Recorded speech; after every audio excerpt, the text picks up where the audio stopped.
So you thought 2024 was a big year for ChatGPT? Well, 2025 was the year it just became everything. We're talking breakneck speed innovation, fierce competition, and yeah, some pretty serious controversy. So how did OpenAI manage to ride that storm? Let's get into it. Okay, let's just start with this number to get a sense of the scale we're dealing with here. 800 million. That's how many weekly active users ChatGPT had by October 2025. I mean, think about that for a second. That is more than the entire population of North America jumping on ChatGPT every single week. This wasn't just some vanity metric. No, this massive user base, it was the battleground for the entire AI industry. So here's our game plan for breaking down this incredible year. First up, the high-stakes AI arms race. Then we'll get into how the chatbot itself got so much smarter. After that, we'll look at the explosive business growth and, of course, the serious growing pains that came along for the ride. And we'll wrap up by looking at what's next for the world's most famous AI. All right, let's jump right into our first section, the AI arms race. In 2025, OpenAI wasn't just sitting back defending its crown. No way. It felt more like they were fighting a war on multiple fronts. With some really powerful rivals popping up everywhere, the company had to make some seriously bold moves just to stay on top. And that internal pressure, it really hit a boiling point with this one phrase from CEO Sam Altman, code red. A memo reportedly went out with those two words. Now, this wasn't just some motivational pep talk. This signaled a massive strategic shift. The new priority was simple: pour every single resource into making ChatGPT better, faster, stronger, even if it meant putting other big projects on the back burner. The race was officially on.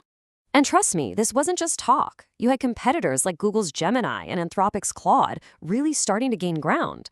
So what did OpenAI do? They fired back with the release of GPT 5.2. And this wasn't just another little update. It was this super sophisticated model that came in 3 different versions, right? You had one for quick stuff, one for deep thinking, and one for pro-level work. It was designed to handle basically everything. But their counterattack didn't just stop with model updates. Oh no! They launched Atlas, which is this AI-powered web browser meant to put ChatGPT right at the center of your entire internet experience. Then they developed new AI coding agents to go head-to-head with rivals, and then get this, in a really fascinating twist, they started using AI chips made by Google, their biggest competitor. Just goes to show you how insane the demand for computing power had become. So all of that competitive heat wasn't just about playing defense. It actually sparked this incredible evolution in the product itself. In 2025, we really saw ChatGPT transform from a bot that just answered your questions to an assistant that started doing things for you. I mean, just look at this timeline. It really shows you the crazy speed they were moving at. We're talking 4 major model updates in less than a year. It kicked off in April with a model that was great at coding. Then boom, August, we get the much smarter, task-ready GPT-5. By November, it's getting a more conversational upgrade. And then it all wraps up in December with that 3-tiered 5.2 release for paid users. It was just relentless. But OpenAI's vision was so much bigger than just a chat box. We already talked about Atlas, their new web browser, but they also dropped Pulse, which is this cool personalized morning briefing. And maybe the biggest deal of all, a whole suite of powerful new AI agents. Okay, so what in the world is an AI agent? Well, put simply, it's an AI that doesn't just answer your questions. It actually does things for you. Like it can book your travel, manage your calendar, shop online, or even write and run its own code, all by itself. And that's not just a cool new feature, you guys. That is a fundamental change in how we use technology. And all this nonstop innovation, it wasn't just for show. It led to a massive, massive financial payoff. So let's switch gears and look at how ChatGPT went from being this viral tech demo to an absolute business juggernaut in 2025. Just start with the mobile app. We're talking $3 billion. That's how much people have spent on the app since it launched. And to put that into perspective, its growth was actually faster than giants like TikTok. So yeah, this was way beyond some niche tech product. This was a full-blown mainstream phenomenon. And if you think that's wild, the bigger picture is even more staggering. The company's projected revenue for the year, $12.7 billion. That's not a typo. They basically tripled their revenue from the year before. And that money was pouring in from everyone, from regular people like us to the biggest corporations in the world. Then you've got the business side of things. In November, OpenAI hit another crazy milestone: 1 million business clients. 1 million. That officially made it the fastest growing business platform in history. I mean, companies in every sector, from finance to healthcare, were just scrambling to get its tools integrated into their workflow. But if you need one thing to show that ChatGPT had truly arrived in the big leagues, it's this: a massive $1 billion deal with Disney. The partnership is set to bring hundreds of iconic characters — we're talking Disney, Marvel, Star Wars — to OpenAI's video tool, Sora. So soon, you'll be able to create videos with your favorite heroes. I mean, come on, it does not get more mainstream than that.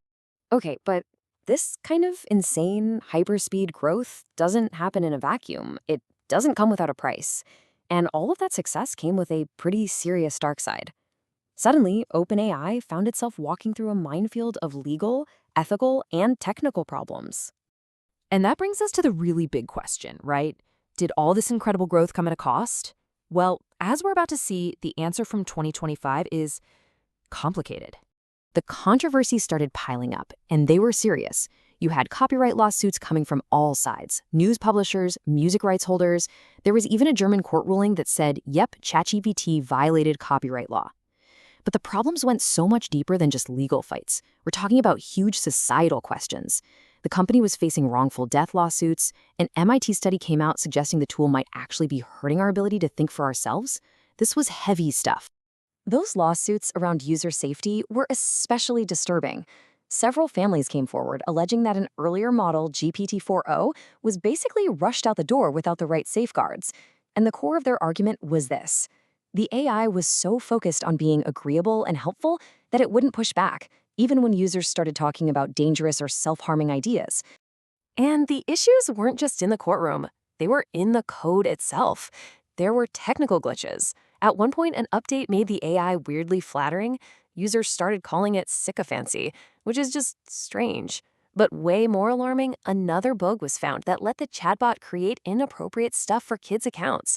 It just really highlighted how incredibly hard it is to keep something this massive and powerful safe for everyone. So you take all that together, the incredible highs, the really troubling lows, and you have to wonder, where does ChatGPT go from here? So let's wrap up by looking at the road ahead and OpenAI's super ambitious and, yeah, potentially controversial vision for what's next. Well, according to Sam Altman, the long-term goal is huge. He basically envisions an AI that records and remembers everything about your life, every conversation you have, every little preference, every single detail, all to become this truly personalized, proactive partner that's with you in everything you do. And that really leaves us with one final and pretty crucial question. As ChatGPT keeps evolving, as it goes from being just a tool to being this autonomous agent that remembers our entire lives, is it just becoming another indispensable app on our phones? Or is it quietly turning into something else, something much, much more? The answer to that is going to define not just the future of AI, but maybe the future of us, too.